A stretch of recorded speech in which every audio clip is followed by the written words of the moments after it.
WLMW. It's WLMW 90.7 FM, Manchester. Our website is girardatlarge.com, and you can find us on Facebook and Twitter, also at girardatlarge. And as you can tell, by the way, our call-in number is 672-0573. That's 672-0573. You know, if he gets any better, I know exactly who I'm going to call when I finally break down and take a vacation. Well, remember how Joan Rivers was always the stand-in for Johnny Carson? I think we found her stand-in. So Christopher, if I take a vacation, will you do the show for me? Oh my gosh, I sure will. No, you gotta know what you gotta know how to ask the tough questions with a smile on your face. You know how I do it? I just know I'm moving in for the kill, and it makes me happy. And joining us here in studio with Christopher is his father, Steve. Steve, I'd like you to take a moment to sort of introduce yourself and your family and share with our listeners here on Girard at Large, Yes. Especially our new listeners who are listening to us perhaps for the first or second time, as they are patrons of New Hampshire Family Radio. How Christopher came to be in your care, and people have an understanding of just how remarkable what a miracle. I will use the term miracle, and I mean it in a totally faith-inspired way. What a miracle this young man is. Sure.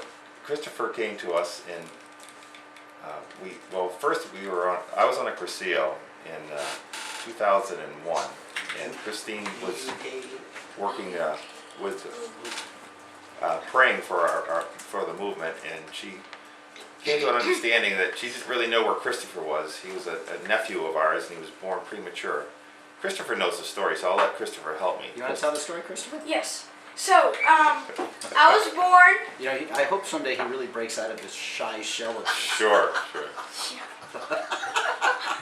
I let him finish my sentences all the time.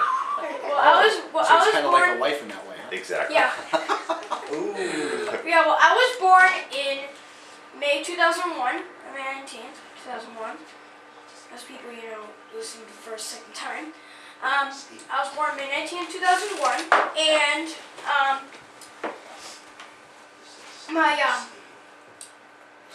and my biological parents were drug abusers, so they actually took cocaine, and it let me out, and it lost my sight by too much oxygen in a hospital incubator, and then I came out there in Florida, so. So you lost your sight not because of what happened when you were in your mom's tummy, but in the incubator. It's also in mom's tummy and in the incubator. Okay. Actually, And in the incubator, okay. To keep Christopher alive, they had to give him quite a bit of oxygen. Yes, they had to give me a little bit more oxygen. So basically traded your eyesight for your life. For your life, yeah. The same thing happened to Stevie Wonder. He was given too much oxygen in the incubator. So Oh, I didn't know that. Christopher listened to his life story, and he saw a little similarity in the way they were Okay. brought up. And then what happened after that, Christopher? We were what? And then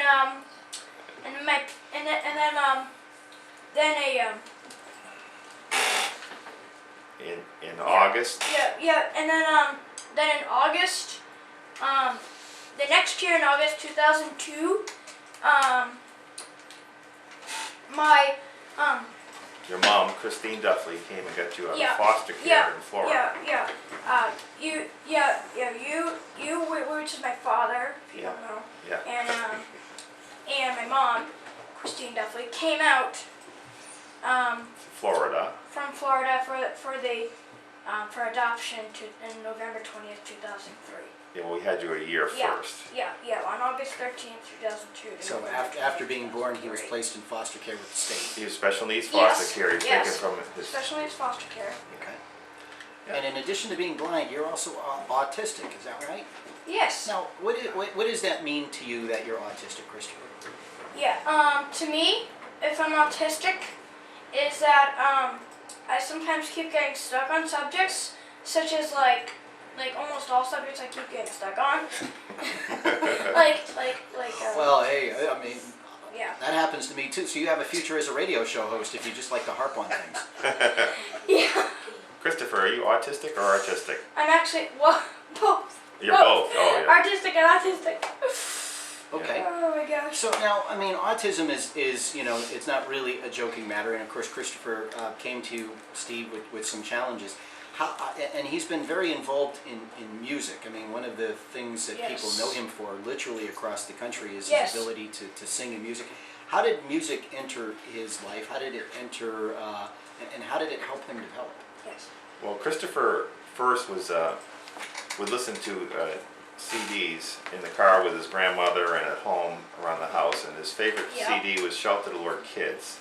Yeah, shout to the Lord Kids 1. Yeah, number 1. There's 3 of them. Yeah, shout to the Lord Kids 1. There's 1, 2, and 3. Correct. So he would harmonize with his grandmother in the car, and you could tell he was gifted, but he was only repeating, similar to like the Rain Man movie. You would ask him something and he would repeat back. There was not a true conversation going on. Okay. At the age of 4, Chris, do you want to tell about the story when you were 4? Yeah. So You went to 8 Days of Hope. yeah, I started music at an early age 4, and we went to the first 8 Days of Hope, 8 Days of Hope 1, that started in 2005. Since I was 4 years old. And that was broadcast on AFR. Yep. We learned about it on Yep. 90.7. Yep. FM. And guess what? It was broadcasted here on 90.7 FM, WLMW, 90.7 FM, Manchester. And that's how we found out about 8 Days of Hope. Yep, and that's how we found out. And then what happened on the first 8 Days of Hope? You were 4 years old. Yeah, I was 4 years old, and I sang "Open As My Heart." Yeah, and everyone cried. Yeah, everyone cried to tears without joy. Goodness. There was about 400 people on that first mission trip. Christopher, is it Yep. nice to make people cry? Yes, it is. Well, not for sad tears, but with happy tears. Happy yes. tears, okay. Happy tears are okay, all right. Yeah. And we were in Bay St. Louis, Mississippi, in between Biloxi and After Katrina. after Katrina, yeah. Yep. And we were in a small Catholic community down there working with the Baptist church and about 3 other churches, and St. Rosa Lima. And we met a lot of great people, and we've been doing that ever since. We just finished our 9th 8th Day of Hope. Christopher was in North Carolina with us. May what? 26th to June 2nd? Actually. We left Yeah. on the 24th, yeah. And we left on the 24th, and What did you sing down there? I sang "Open As My Heart" again. Yeah. Just like that every single year. Everyone loves that song. Yeah, because they love that song. I sing it every single year. And on Monday, and on the 28th, when we had to leave, when we had to leave because I had to go back to school on Wednesday, I couldn't have enough sleep, so I couldn't go to school Tuesday. Long drive. Yeah, because it was a long drive home, 13, 14 hours away, so. But what'd you sing on Monday for all the Yeah. military? Yeah, The veterans? I sang "Thank You Soldiers." I sang "Thank You Soldiers" and it was written by Mike Saunders. Yeah, so he's saying thank you, soldiers, for all the military Now this, on Memorial Day. this is his pretty much mushroomed into almost a career for him at this point. How many engagements have you done across the country, Steve, by request? Well, it's hard to count. Yeah. People asked me last year, so what are you doing this summer? I said, I'm running from event to event with Christopher. Yep. And this year, he's going to spend a little bit more time in the studio. Christopher has a producer out of Nashville now, Stephen V. Taylor, who's going to be taking over all his recording and So you're putting. going to be making CDs now, Christopher? Yep, Stephen V. Taylor and I are going to be making CDs. Yeah, he's going to produce his CDs, and he's also going to put together his show performance so he can actually go on tour. Yep, so I can actually go on tour. On tour. Oh my. I'm going to need to get bigger headphones for you, Christopher. Oh my gosh, yeah. For your bigger head. Yeah, because my head's going to grow, you know. Yeah, oh my gosh, it's already growing. music. Yeah, well, Music. yep. Oh. And music's coming back on means that we gotta take a break soon. That's right. Why go through the effort to have Christopher perform? There are a lot of cynical people out there who think that you're probably just kind of getting mileage out of your kid. You know what I mean? Maybe showboating, showcasing, living vicariously through the applause that he gets, kind of thing. So, what do you and Christine and the family really hope to accomplish by making Christopher as available as you have made him to perform the way that he does? Well, first of all, we discern every time Christopher goes out.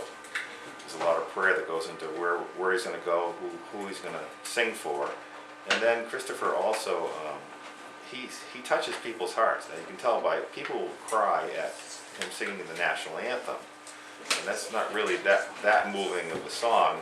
Most people it's become old hat to them, and they'll be crying in a sporting event. So he touches people's hearts, and we want to share him with as many people as we have. I mean, there's opportunities to make money off YouTube and all this other stuff, and we haven't made a penny off of YouTube. We haven't sold any advertising around any of his music. We just want to get Christopher out there to people, because the testimonies we get on Facebook and on Godvine and GodTube, he touches people's hearts, especially other families that have children with disabilities, especially blind and or autistic. We get very touching testimonies from people and people will listen to Christopher's music daily. They'll put on his song "Open the Eyes of My Heart" at New Hampshire Night of Worship and listen to it every single day. And we get those type of testimonies too. Yeah, and we put it in my iPad too, so. Well, Christopher listens to it almost every day too, right? Yeah, almost every day on my iPad. And what, and you, a bunch of his videos, you've got, is it Duffley.com? Yes, Duffley.com or Godvine if you want to see it on Godvine Godvine.com. yeah.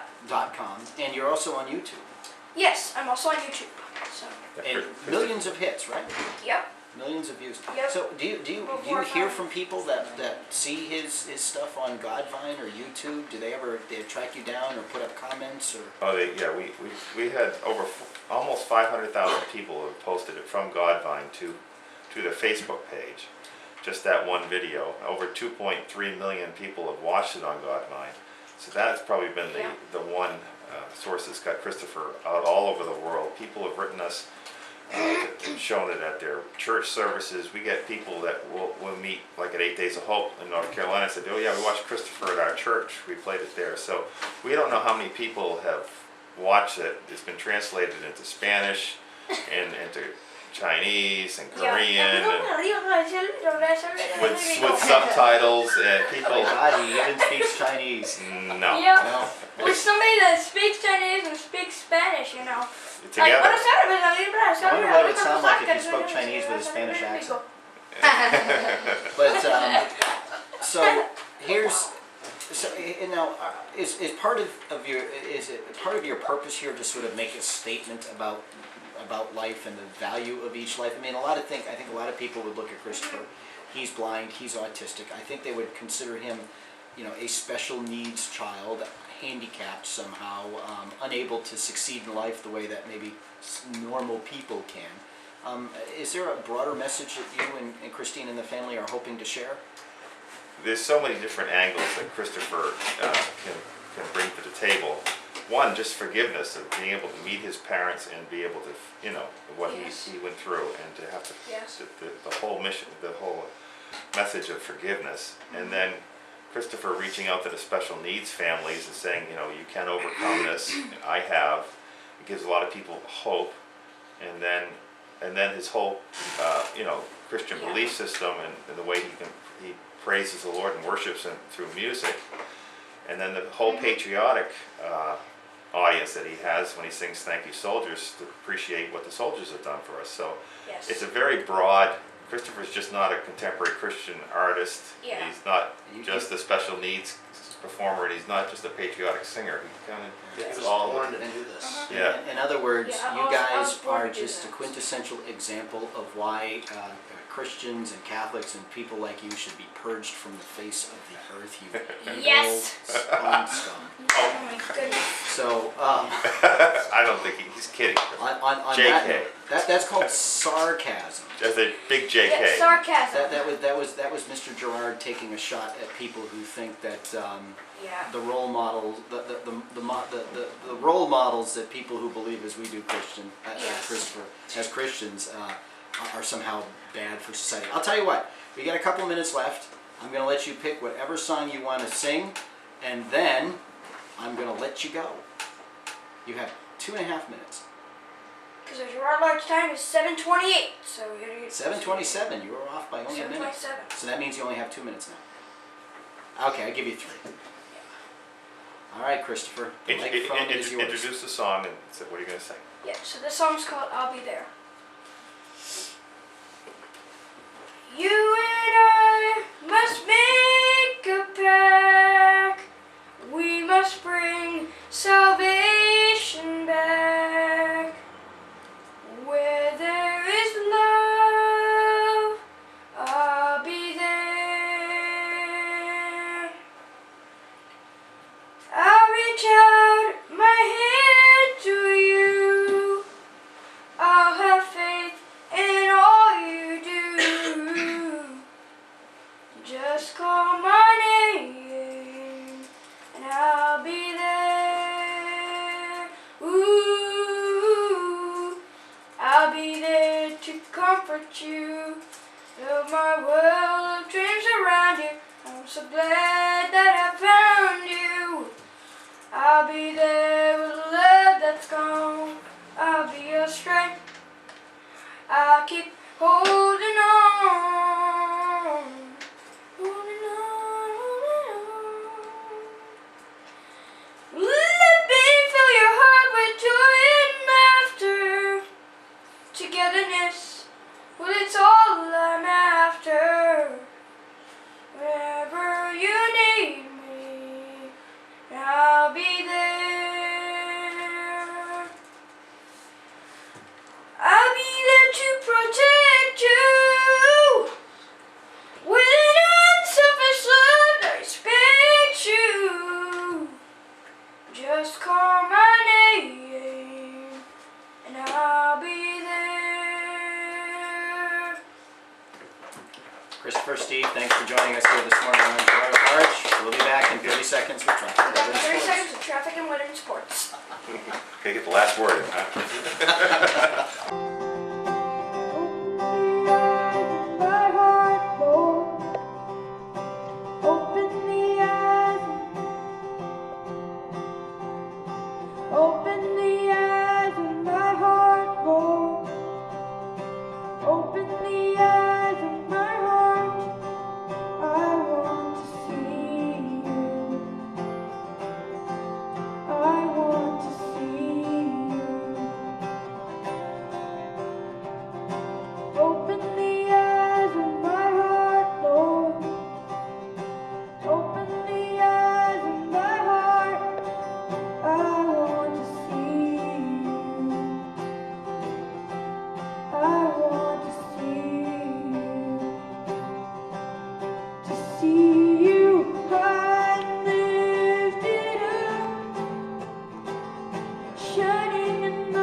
we thank Paul so much. He has a busy schedule. He's got to do some more at 7:30, but I really thank him for coming out as a friend.